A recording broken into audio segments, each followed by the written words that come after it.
What a game we have just been treated to. Barcelona versus Inter Milan in the Champions League semi-final lived up and even surpassed expectations. I mean, what a game it was. I don't know where to start, but let's just dive into it. 3-3 is the end result, and it started off excitingly. Firstly, let's get into the lineups for Inter Milan. No major surprises from my standpoint. Thuram and Martinez both up top. There was questions about Thuram being fit. He does make it.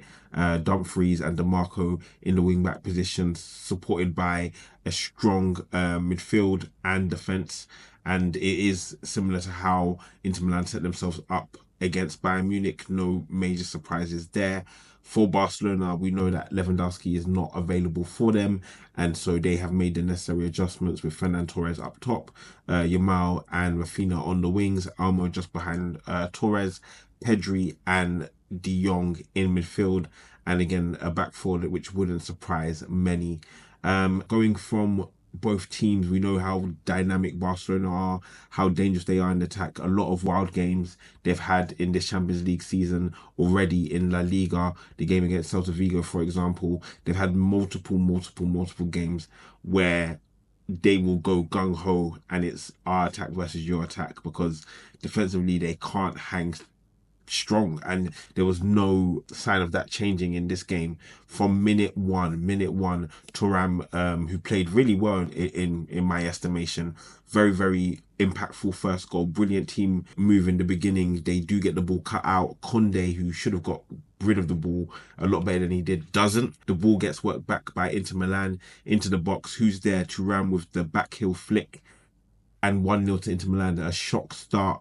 I think many had thought Barcelona would, be a bit too much at home for Inter Milan, but for them to get off to a quick start, similar to what we saw for PSG against Arsenal, it essentially looked to be a repeat of that. So Inter Milan got off to a very good start thanks to Thuram, and they would actually improve on that. Dumfries with an absolutely amazing goal for the second one, which would put Inter 2-0 up, and it looked like they would have their way essentially. It wasn't like they were dominating the game. They were very much second best, but what they were doing is that they were exposing a Barcelona defense that could not keep up in transition, who could not keep up with, I would say, some of the physicality which Inter Milan were able to impose. But that 2-0 lead will be short-lived, and that would be because of the genius of Lamine Yamal, the young man, the 17-year-old, who continues to excel and continues to show himself as one of the best players in the world, even at a young age. Was absolutely sensational. You can see how much damage he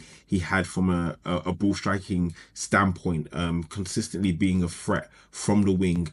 You can't rest around a player like this. And the goal that he scored, the dribbling that he exuded was Ronaldinho, was Neymar-esque. He's bringing back that Brazilian flair, even though he's not a Brazilian. It was a brilliant goal from him, an absolutely stunning goal, a goal that lit the new camp alight. And listen, these are the kind of players that you want to be talking about when it comes to football. We talk about football's got so robotic, we're not seeing the same level of ingenuity. Players like Lamine Yamal have that ability, and he showed it. A brilliant performance by him. This was just a taste of what he was able to do on the night. He would have done more, could have done more if things had fallen in his way, but he was very impactful, and that goal would set Barcelona on the right path. A brilliant team goal would make it 2-2. Ferran Torres on the end of that, and it would re-establish Barcelona's dominancy as they look to take complete control of the game. The worst thing for Barcelona is that it became half-time when it became half-time. As you can see in the stats, they had majority of the ball, they dominated it. I would have liked to see them, of the chances that they created, be more effective with those chances, because they had a lot of the ball, they had a lot of shots, but those shots didn't resonate into high levels of XG. It didn't really reflect the amount of domination that they actually had. And Inter's, benefit, again, it's very difficult to stop the most dominating attacking team, I would say, in today's football. But they held steady as best as they could, and on the attack they actually consistently looked dangerous. One ball was enough to make the Barcelona defense look very susceptible. If you can even look at the 3 goals of which Inter Milan scored, the position of each of them is right in the center of the box. That just shows how, when they did get through, how advanced they were actually able to get. And that should be a worry for Barcelona. But I feel like the mentality that I saw from Barcelona, especially after the third goal, Dumfries on the end of a header, making it 3-2 for Inter Milan. They were in dreamland once again. Again, that wouldn't last long. But one of the things that really stood out to me is that as soon as Inter Milan scored, I don't know who it was from the Barcelona team, they grabbed the ball immediately and was running back to the halfway line. It's like they have this mentality that you'll score one, we'll score one, you score one, I will score one.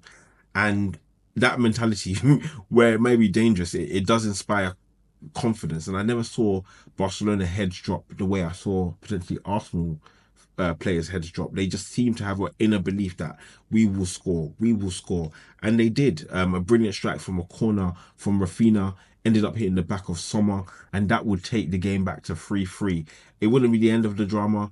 Inter Milan would have a goal disallowed. It was literally a toenail away. I couldn't call it any closer than that. If Inter Milan got that goal, would they have been deserving on the balance of play? Probably not. But with how they performed away from home, I would say definitely yes. I can't begrudge either team. Barcelona did play well in the general aspects of the game. My advice to them is to see how they can become more clinical, refine the kind of shots that they're taking.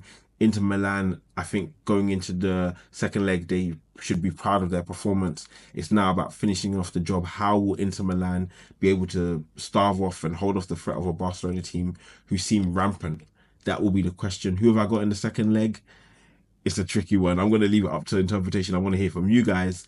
So do make sure to comment. Do make sure to like and subscribe. It really does mean the world. Guys, I want to hear your thoughts of the game. Who was your man of the match? I think mine has to be Yamal, closely followed by Dumfries, who had absolutely immense impact on the game. But I want to hear your thoughts. I'll talk to you soon. It's been EDA. Peace.